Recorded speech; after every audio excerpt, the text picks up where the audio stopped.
Welcome to Oak Hill School.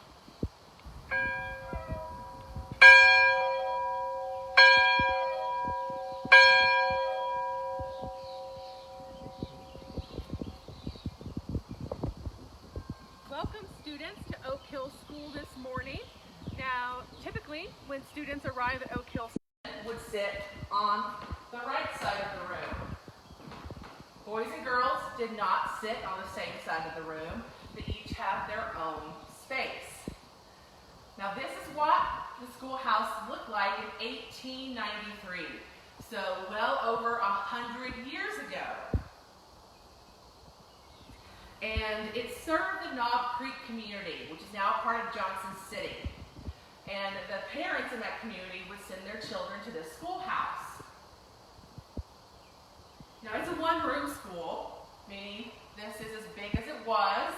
This was everything. This was where you learned all your lessons.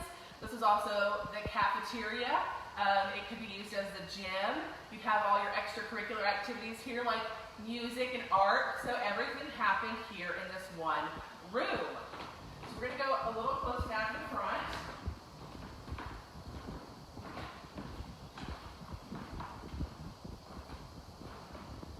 And this was the area where the teacher taught from. And you can see we have lots of different activities for the students. We have conduct rules. To sit quietly with no giggling, whispering, or squirmishing. That meant not moving around too much at your desk. And then after raising your hand to speak, wait for the teacher to recognize you, then stand and speak clearly. So if you had a question to ask, or if you wanted to answer a question, you raised your hand, and then you'd have to stand up. So that way the whole room could hear what your answer was, or what question you were asking. And then always show good manners. And this was the most important conduct rule of Oak Hill School. And students would start their day by showing good manners by bowing and curtsying to their teacher. Now, as you all can see, we have boards that go all the way around the room. And these are blackboards.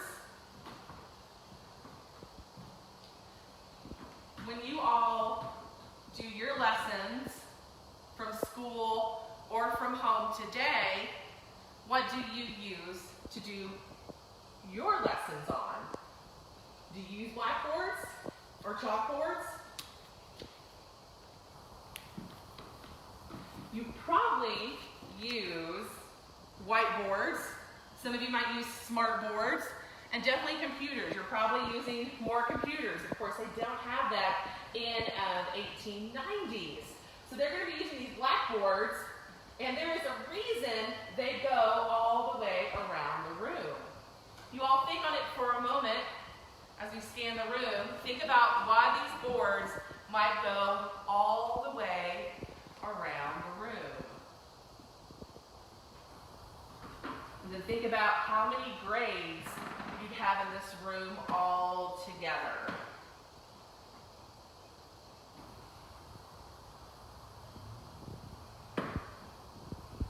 If you've taken a moment to think about that, now in a one-room schoolhouse, you have all these grades together.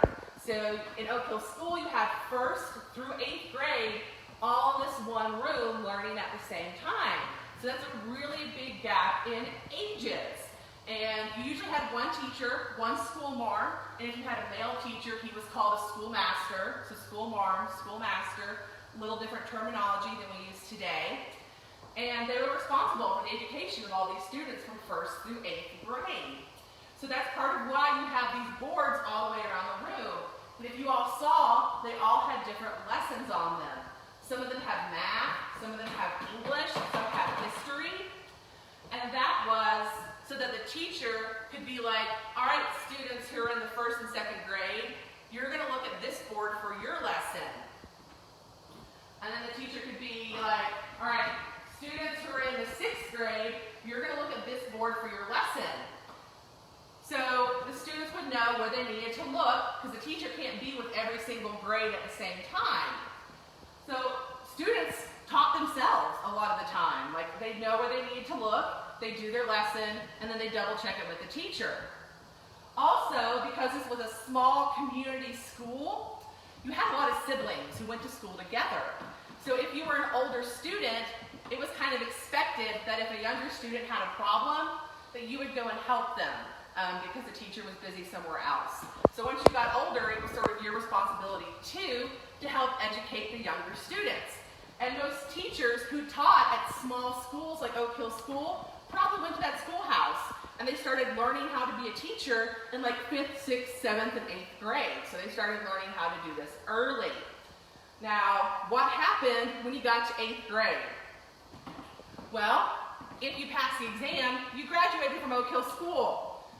But it was kind of like a really hard exam. At the time, a lot of kids didn't go on to high school, and a lot of kids didn't go on to college. So if you got to 8th grade, it was kind of expected that you would need to know everything for the rest of your life by the time you got to 8th grade. So the test to graduate from Oak Hill School took 3 days, and part of it was written, and then part of it was oral. So you would defend your written answers to a panel of judges who would decide if you knew everything you needed to know to graduate from Oak Hill School. Now you might be looking at this room and thinking, well, how did it work, having all these different grades in the one room?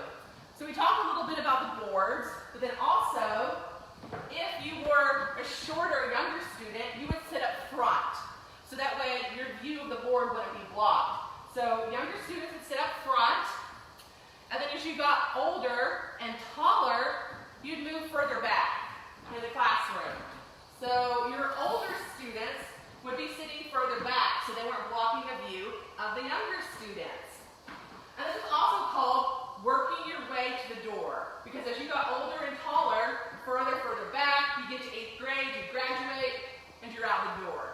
So that was also too called working your way to the door. Now, kids work at different levels since you pretty much did your schoolwork yourself. If you worked really fast, you could move through school really fast. If you needed more time, you could, take that time as well. It wasn't like you had 8 years to get out. It took the time you needed to take to graduate from Oak Hill School. And at the desks, let me go on the ladies' side. At the desks, the students have these. These are called slate boards. And you have these. This is soapstone. And you would use this to do your lessons. You just simply write on it. You could do English. You could do arithmetic. And that's really what the students learned. You might hear it called the 3 R's: reading, writing, and arithmetic. And you see a lot of that on the boards around the room. Those are kind of like the 3 big subjects that you needed to excel in. Now today, when you do your homework, what do you use? You probably use a paper or a pencil or a computer probably to do your homework. And that wasn't the case here. Students would have slate boards and they'd have either a slate pencil or soapstone they could do their lessons on. And then it erases pretty easily. And it's double-sided, so you could do lots of work on this. Now, students didn't take homework home with them usually because they probably didn't have the supplies at school they needed to do their homework, and they probably didn't have the books they needed. So it was kind of expected that you would do all of your schoolwork while you were at school. Because home life was a little different, and you were probably living and working on a farm. So when you got home, you had a lot of farm chores that needed doing. So we're going to talk a little more about reading real quick. So usually for reading, students would use this, the McGuffey Reader. It's a primer. And you had it for different grade levels, and it was full of little lessons and stories that children could learn. This helped teach vocabulary as well. Now, a lot of learning, like I said, was by yourself, but then also a lot of learning was oral. So you'd give a lot of oral presentations or spoken presentations, and when you read, you'd usually read aloud so that the teacher could hear how you pronounced words. Because pronunciation and diction were really important in education. So they had a little custom called towing the line.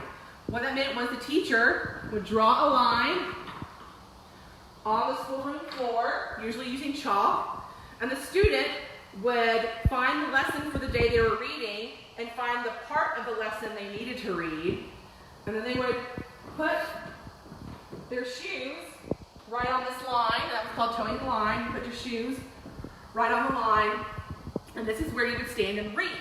So the teacher's looking for pronunciation, for diction, and then posture, because you want to have good posture while you were presenting and reading so that you would have confidence. So this was usually what they would do every day during the reading lesson. Alright, so that's toeing the line. Now, of course, it wasn't always work. They had recess too and played games. They took breaks, usually in the schoolhouse yard, because most schoolhouse yards had a big open area for kids to play. They did not have playground equipment, really like we know today. Now, maybe sometimes they would have like a swing like a parent installed, or maybe like a slide, but that was pretty rare. So usually you didn't have like a formal playground, but you had a bunch of games that you could play. You had old favorites like cup and ball, where you try to get the ball into the cup. You would have marbles. Marbles is a pretty popular game. You have ring toss. So pretty simple games that were easy to make. You might have a bean bag full of actual beans that you could toss around. And then you have, of course, jump rope was very popular. You have the larger hoop that you would hit with a stick to keep it rolling. So this game has been around for a long time. You chase after the hoop. And then you have a pretty popular game called Graces, which involved a smaller hoop, usually had ribbons to make it fancy. And in Graces, you would shoot the hoop off like this to another person who's going to try and catch it on their sticks. Now you could do this game with 2 people, or you could do it with a whole big group of people. So the Graces was a pretty popular game too. You also had checkers and dominoes. Kids would play games like Red Rover or tag, hide and seek. So you had lots of games we still play today that they played well over 100 years ago during recess.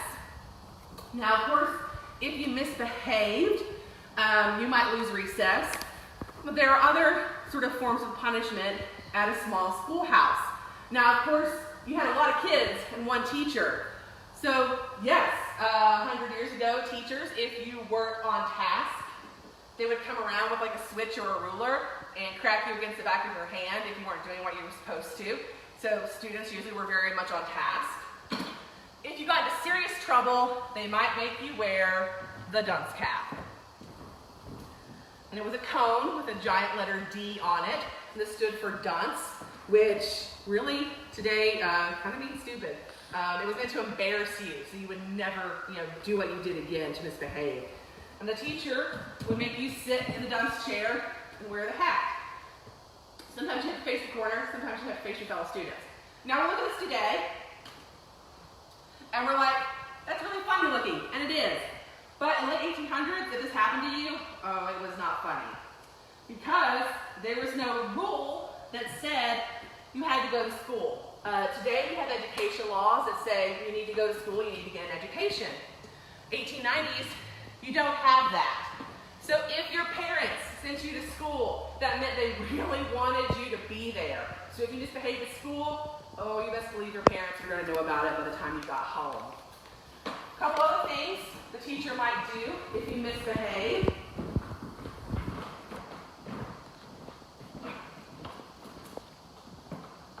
Was if you were a boy and you misbehaved, they would put you in a bonnet and make you sit with the girls for the rest of the day.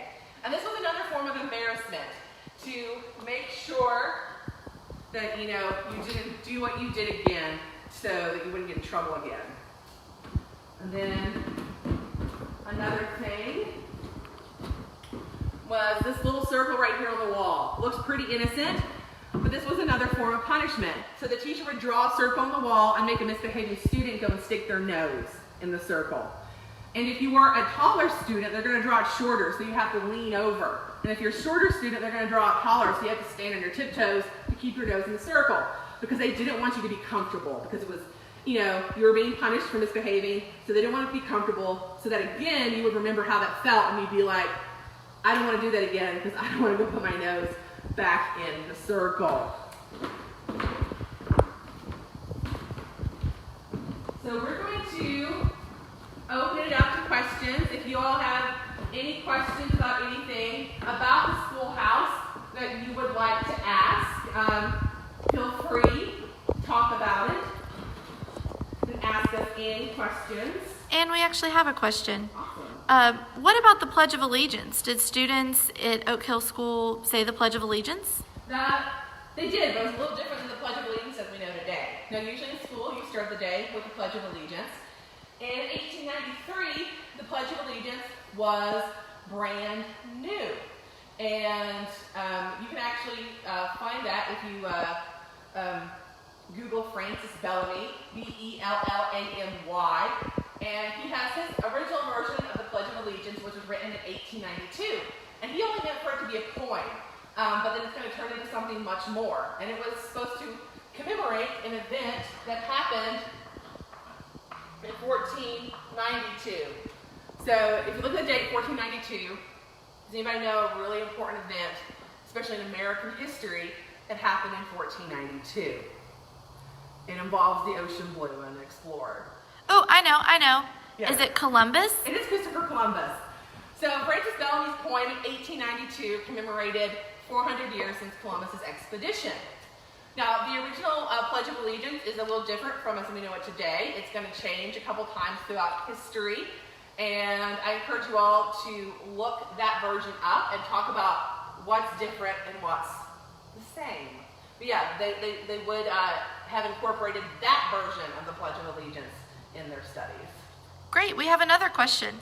Why is there a picture of George Washington in Oak Hill School? Why indeed?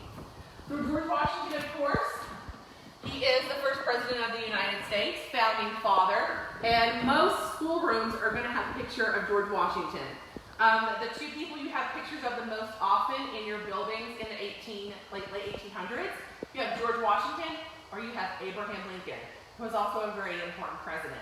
Now, sometimes today in schoolrooms we post pictures of all the past presidents, or especially our current president, but usually in the late 1800s you're going to have George Washington or Abraham Lincoln. Okay, and our last question from our viewers. What is that big thing in the middle of Oak Hill School? Oh, what's the big thing in the Oak Hill School? Yes. So you all may have seen our pot-bellied stove here. So it's late 1800s building. Of course, this does not have central heat and air. So in order in the winter to stay warm, schoolhouses would have pot-bellied stoves in them. Now you could put wood in the stove or you could put coal. It would do either one. Wood's a little cleaner burning. And students sometimes in the winter would bring bundles of sticks, because if you brought the sticks, sometimes the school board would let you sit closest to the heat.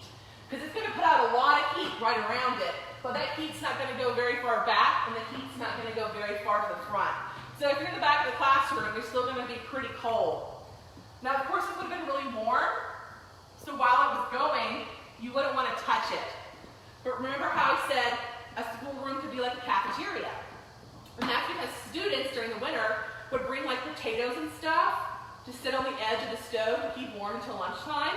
And we also have a story too about a school marm at Oak Hill School that would bring a pot of water every day, and the students would bring in a vegetable each, and they'd make soup throughout the day, and it would cook on the pot-bellied stove. Now this one's kind of smaller, you couldn't do that on this one, but there was a version of one time here where you could actually cook a pot of soup on it. And then of course, if you got too hot, you all have seen all the windows around the room, you would open up those windows and let the air in. Now I will say today, we do cheat just a little. We do have heat and air in the school building, and if you look up, you've got electric lights. And of course, they would not have had electric lights in the late 1800s at Oak Hill School. You would have used the lanterns that you've seen hanging on the walls to help light. And you put oil in those. Some schoolhouses had gas, but you would use oil for the lanterns here at Oak Hill School. We're good? Is that why people would leave earlier in the day? Because when it got dark, they couldn't learn anymore? So, yeah, usually school was during hours when it was light. So you would come to school when the light was out and go home before it set. Now, you would have programs that took place in Oak Hill School after hours, so you would have the lanterns for stuff like that. But of course, people from home would work by on lamplight and candlelight. But yeah, you really didn't want school to be going with the kids when it got super dark. So I hope you all enjoyed learning just a little bit about, what school was like over 100 years ago, what students did every day, and Oak Hill School. Now, hopefully, we'll be able to see you back in the schoolhouse real soon. If you want to know more, if you go to heritageall.org and under our education tab at the top, we have pieces from our Oak Hill School curriculum that you all can look at and maybe, implement in your own studies. And then I will say too, these old buildings need a lot of love and a lot of care. So if you are able to or feel so inclined, I encourage you to donate even $5, which covers a kid who couldn't come to Oak Hill School this spring. It's real easy. Just go to donate now at heritageall.org. But thank you all so much for tuning in, and we'll be posting a town tour here in just a few minutes on our Facebook page, and then coming back live from the Chester Inn's Facebook page at 11 o'clock. So stay tuned.